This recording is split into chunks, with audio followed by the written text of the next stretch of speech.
आप oil and gas field में कौन कौन सी जॉब्स हासिल कर सकते हैं? आगे बोल। नहीं पता। बता।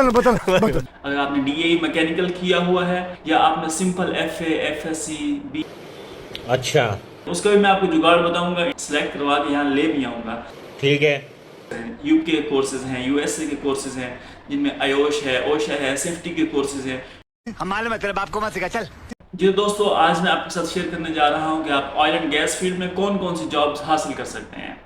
अगर आपने डीएई मैकेनिकल किया हुआ है या आपने बीएससी इंजीनियरिंग मैकेनिकल किया हुआ है, इलेक्ट्रिकल है, सिविल है, पेट्रोकेमिकल्स है या पेट्रोलियम इंजीनियरिंग है या किसी भी और फील्ड में जो रिलेटेड है ऑयल एंड गैस से, उसमें अगर आपने डिग्री कोई हासिल की हुई है तो आप जॉब कैसे हासिल कर सकते हैं। या आपने सिंपल एफए एफएससी बीए या सिंपल ग्रेजुएशन की हुई है तो भी आप जॉब कैसे हासिल कर सकते हैं। ये दोनों सवालों के जवाब इनके मैं आपको इस वीडियो में देने जा रहा हूँ। Stay with us.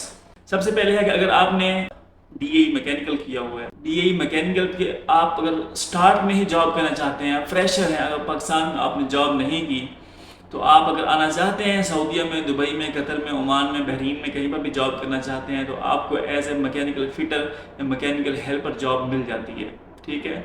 मोस्टली मैंने ये देखा है कि जो डीएई मैकेनिकल करते हैं उनकी इंग्लिश इतनी अच्छी नहीं होती, तो इंग्लिश अच्छी ना होने की वजह से उनको यही जॉब सूटेबल होती है। थोड़ा सा काम करते हैं, फील्ड का एक्सपीरियंस होता है, उसके बाद अच्छी पोजीशन पे 2-4 शटडाउनों के बाद यानी 1.5-2 साल के बाद वो एज मैकेनिकल फोरमैन जॉब करने लग जाते हैं, फैब्रिकेटर बन जाते हैं वो।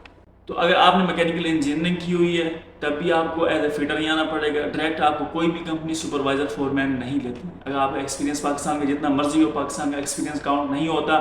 मोस्टली यही कहा जाता है कि अगर आप गल्फ एक्सपीरियंसड हैं तब भी आप हमारे पास इंटरव्यू देने आएँ। अगर आपके पास गल्फ का एक्सपीरियंस नहीं है तो इंटरव्यू देने आपने नहीं आना। लेकिन उसका भी मैं आपको जुगाड़ बताऊँगा, इंटरव्यू भी आप दे सकते हैं। इंटरव्यू में आपको इंशाल्लाह दिलवाऊँगा और उम्मीद है आपको सिलेक्ट करवा के यहाँ ले भी आऊँगा। लेकिन आपने मेरे साथ जुड़ा रहना है, तभी जाके कोई काम होगा। उसके बाद है कि अगर आप ये हार्ड वर्क है, जो फिटर का जॉब है ना, फिटर की जॉब ये बहुत हार्ड वर्क है, हाथ से काम करना पड़ता है। जिस बंदे ने ग्रेजुएशन की हो या डीएई मैकेनिकल करता है उस बंदे ने बहुत कम ऐसा देखने में होता है कि वो लोग जो है हाथ से काम करने वाले होते हैं, वरना मोस्टली जो होते हैं वो स्टूडेंट होते हैं, काम किया ही नहीं होता कभी उन्होंने, तो हाथ से काम करना उनके लिए बहुत मुश्किल होता है। तो वो लोग डायरेक्टली एज फिटर या किसी और फील्ड में आए, उससे बेहतर है कि वो कोई स्पेशलाइजेशन करें, एक्स्ट्रा कोर्स करें। यूके के कोर्सेज हैं, यूएसए के कोर्सेज हैं जिनमें आयोश है, ओशा है, सेफ्टी के कोर्सेज हैं, वो करें। उस फील्ड में ये आसानी से आ जाएंगे और यहाँ आने के चांसेस भी उनके बढ़ जाएंगे। ठीक है। उसके बाद मैं आपको बता दूं कि अगर आपने एफएससी की हुई है, सिंपल एफए किया हुआ है, ग्रेजुएशन सिंपल की हुई है, आपने बीए किया हुआ है तो भी आप आ सकते हैं। लेकिन उसके लिए आपके पास स्किल होनी चाहिए, यही सेफ्टी की स्किल हो आपके पास, यानी एचएससी की, आपने आयोश किया हुआ हो, ओशा किया हुआ हो, निबोश किया हुआ हो, या इनमें से इनके अलावा आपने क्यूसी का कोर्स किया हुआ हो, क्वालिटी इंजीनियरिंग का कोर्स किया हुआ हो।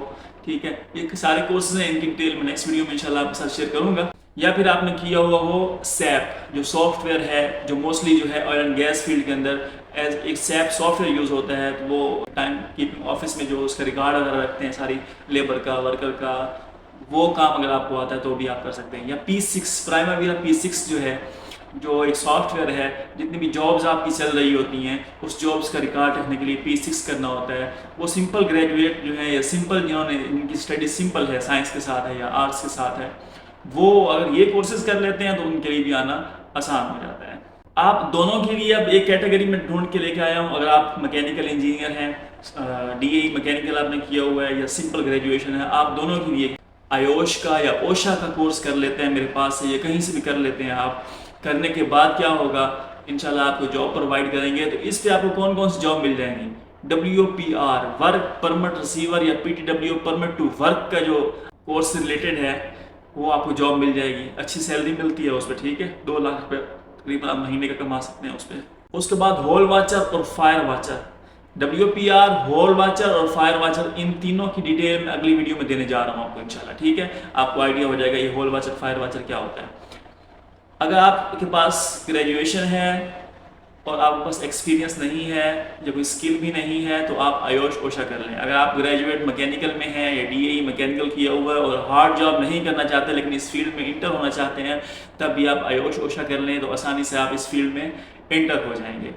आप इंटर कैसे होंगे, या आप होल वाचर आएंगे, या आप फायर वाचर आएंगे, या आप WPR आएंगे, या फिर आपके पास तीसरी चौथी एक्टिविटी है टाइम कीपिंग की, जो जिसका मैंने आपको बताया आपके पास सैप होना चाहिए, या फिर आपके पास प्राइमावीरा P6 होना चाहिए। इन 5 कोर्सेज में से कोई एक कोर्स अगर आप कर लेते हैं या आपने किया हुआ है तब भी आप मुझसे कांटेक्ट करें, अगर आप करना चाहते हैं तब भी मुझसे कांटेक्ट करें। इंशाल्लाह आपको अच्छी मालूमात भी फराहम करेंगे और आपको अच्छी जॉब का मौका भी फराहम करेंगे। सी यू नेक्स्ट व्लॉग। अल्लाह हाफिज़।